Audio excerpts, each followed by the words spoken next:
بسم اللہ الرحمن الرحیم۔ حضرت بلال رضی اللہ تعالیٰ عنہ کون تھے؟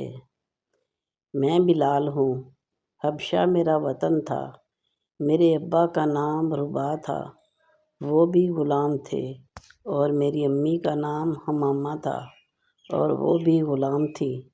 گویا میں خاندانی غلام ہوں۔ جب مجھے مکہ کی منڈی میں میرے آقا امیہ بن خلف نے خریدا تو جانتے ہو ان دنوں غلام کیا چیز ہوا کرتی تھی۔ بھیڑ، بکری، گائے یا اونٹ کی کچھ قدر تھی، لیکن غلام اس سے بھی کم تر تھا۔ غلام جب بکتا تھا تو صرف موت اسے آزاد کراتی تھی۔ اس کی زندگی اس کے مالک کا حکم بجا لانا ہوتا تھا۔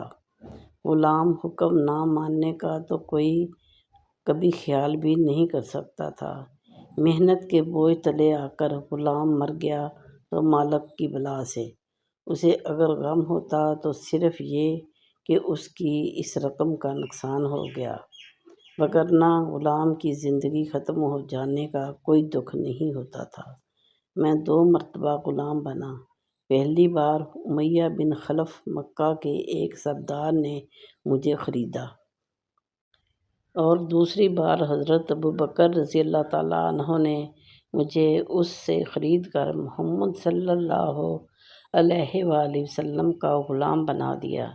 پہلے مالک کی غلامی میں ذلیل و خوار تھے اور مجھے اس بے دردی سے مارا جاتا تھا کہ ایک مرتبہ مجھے اس مار کی وجہ سے مردہ سمجھ کر چھوڑ کر چلے گئے۔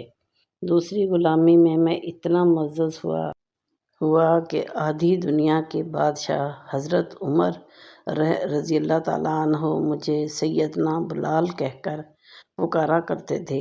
یہ غلامی میرے لیے بادشاہ سے کم نہ تھی۔